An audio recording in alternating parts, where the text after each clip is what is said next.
For years, the world had admired the seemingly impenetrable facade of the Ronaldo family. The legendary footballer, Cristiano, his beloved partner, Georgina, the picture of maternal grace, and their children, especially the eldest, Cristiano Jr., affectionately known as Junior. Junior, a vibrant, athletic boy with his father's undeniable charisma, had always known Georgina as his mother, a constant, loving presence who had raised him since he was a toddler. Their bond was undeniable, woven into the fabric of daily life, into shared laughter and quiet, comforting moments. To the outside world, and indeed to Junior himself for the longest time, Georgina was simply a mother. The notion that there could be another, a biological mother hidden in the shadows of their glittering life, was a concept so alien, so profoundly disruptive, that it had been meticulously shielded, buried beneath layers of carefully managed public relations and private understanding. But secrets, like fault lines beneath a grand edifice, have a way of eventually revealing themselves, often with seismic force.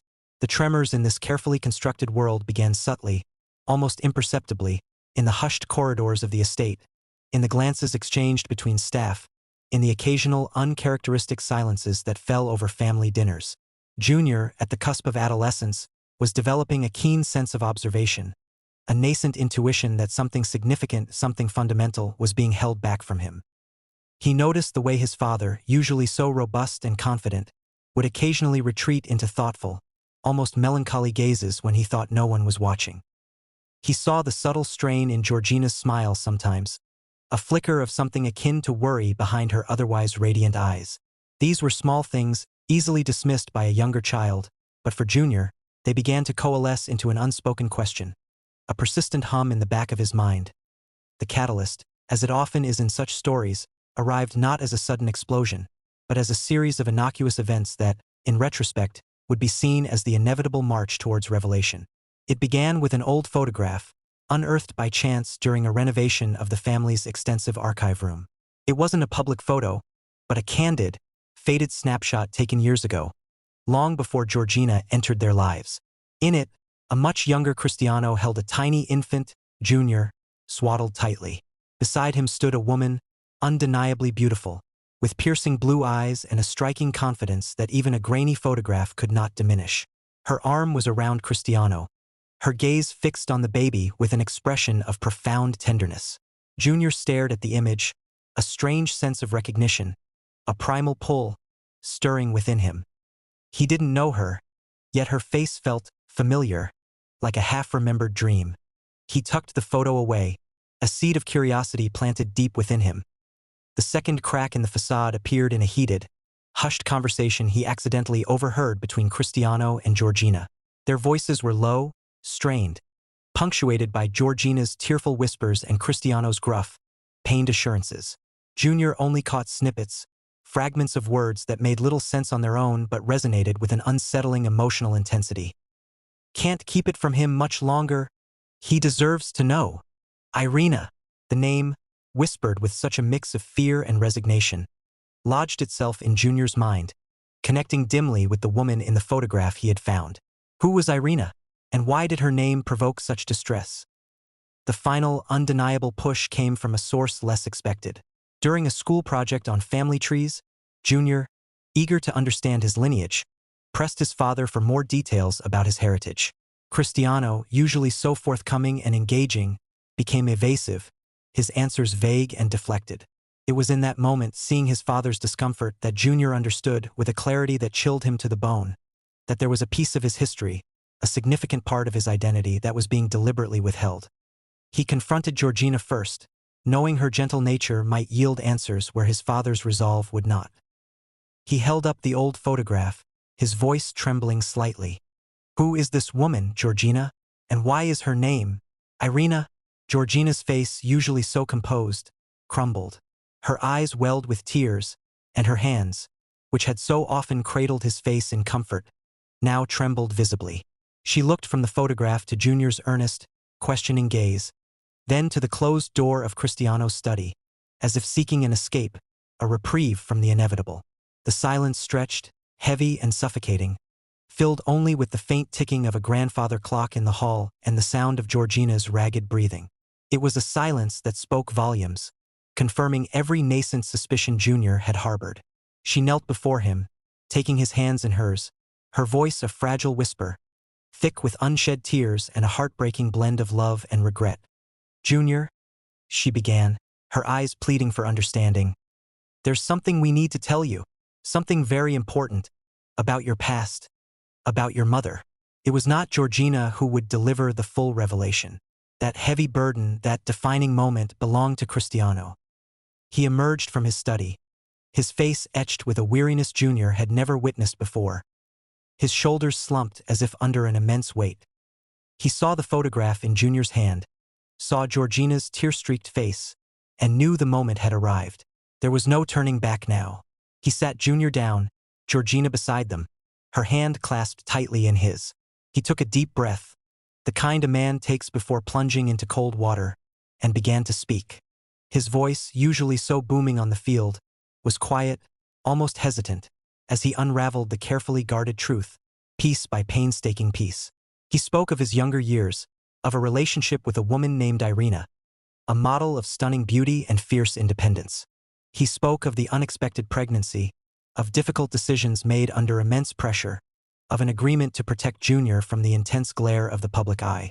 And then, he spoke the words that would irrevocably alter Junior's understanding of his own life, the words that would shatter the world he had always known and set him on an entirely new, uncertain path. "Junior," Cristiano said, his eyes locked with his son's, "your biological mother, your real mother, is Irina Shayk." The words hung in the air, a bell tolling the end of one era and the dawning of another. Junior felt a strange mix of shock and a peculiar validation. The woman in the photo, the name he'd overheard, the inexplicable feeling of familiarity. It all clicked into place with a terrifying, exhilarating finality. The secret so long kept was finally, irrevocably, unveiled. The world outside the estate might still believe one narrative, but within those gilded walls, a truth had been spoken, and its echo would resonate through every life it touched, setting the stage for the tumultuous events that were now certain to follow. The perfect facade had cracked, and through the fissure, the uncomfortable, undeniable truth had finally emerged into the light. The silence that followed Cristiano's confession was not empty. It was thick with the residue of shattered illusions and the weight of unspoken grief. For Junior, the words had brought a bewildering mix of shock and a strange, almost dizzying clarity. For Cristiano, they were an expulsion of a long-held burden, albeit one heavy with guilt. But for Georgina, those words were a physical blow, a direct assault on the very foundation of her identity and her heart. She sat beside Cristiano, her hands still clutched in his, but the connection felt distant, almost severed, by the chasm that had just opened between them. Her world, which had been so vibrantly colored by the joys of motherhood and partnership, now seemed to drain into shades of gray. The boy she had nurtured, loved, and raised as her own, was now faced with a truth that redefined her role in his life, stripping away a title she had held so proudly, so intimately, for so many years. The immediate aftermath was a blur of raw emotion. Junior, overwhelmed, had retreated to his room, leaving Georgina and Cristiano alone in the hushed intensity of the living room. Georgina felt a profound loneliness settle over her, a cold, creeping sensation that began in her chest and spread outwards, numbing her limbs. She looked at Cristiano, her eyes swimming with unspoken questions and accusations, but no words would form. What was there to say? The truth was out, a brutal, undeniable fact that no amount of tears or pleas could unmake. Her role as Junior's mother in the purest, biological sense, had been irrevocably erased, replaced by the stark reality of stepmother. A title that felt hollow and inadequate in the face of the depth of her love. And the days that followed, the grand estate, usually bustling with life and laughter, became a mausoleum of sorrow for Georgina. She moved through its opulent rooms like a ghost, her spirit heavy with a grief that felt entirely her own. Junior, wrestling with his own bewildering emotions, kept a distance, his usual affectionate banter replaced by a thoughtful quietness that Georgina misinterpreted as a rejection. Every time he looked at her, she imagined he was seeing not his mother, but the woman who had, perhaps, inadvertently kept a secret from him. Her heart ached with the injustice of it all. She had loved him fiercely, unconditionally, from the moment she had stepped into his young life. She had nursed him through fevers, celebrated his triumphs, and comforted his childish fears. She had been there, every single day, building a bond stronger than blood, a bond forged in shared experiences and boundless affection. Now, all of that felt precarious, hanging by a thread, threatened by a revelation that had nothing to do with her love or her dedication. Nights became her torment. Sleep offered no escape, only restless tossing and turning, haunted by vivid memories of Junior as a baby, as a mischievous toddler, as a proud young boy scoring his first goal. Each memory, once a source of pure joy, now carried a bitter undertone, a reminder that the true architect of his being was another woman. She would often find herself crying silently into her pillow, the sobs racking her body, desperate to release the suffocating pain in her chest. Cristiano, witnessing her agony, tried to offer comfort, to assure her that nothing had changed between her and Junior, that her place in their family was secure. But his words felt hollow to her, a balm that couldn't touch the depth of her wound. How could nothing have changed when everything felt fundamentally altered? One evening, unable to bear the weight of her sadness alone, she sought solace in Junior's room. She found him sitting by the window, staring out at the floodlit football pitch. She sat beside him, her heart pounding. "Junior," she began, her voice barely a whisper, Are you angry with me?" He turned to her, his young eyes filled with a confusion that mirrored her own pain. "No, Georgina," he said, using her first name, a small but significant shift that pierced her heart. I don't understand. Why was it a secret for so long?" His question wasn't accusatory, but it underscored the chasm that had formed. She explained, as best she could, the complex reasons, the desire to protect him, the agreements made years ago, her own coming into the situation later. She spoke of her love, unwavering and true, but even as she spoke, she felt a distance, a subtle shift in the dynamic between them that left her cold. The spontaneous hugs, the easy confidences, seemed to falter, replaced by a cautious respect that felt like a loss. Her heartbreak was multifaceted. There was the personal anguish of feeling her role diminish, of seeing her identity as mother challenged. There was also the profound sadness for Junior, for the upheaval in his young life, for the secret he had been forced to bear.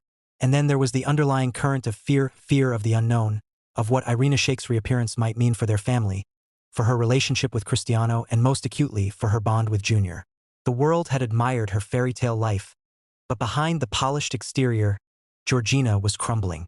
She felt adrift, lost in a sea of emotional turmoil, watching as the perfect life she had meticulously built, brick by loving brick, began to buckle under the weight of a long-buried truth.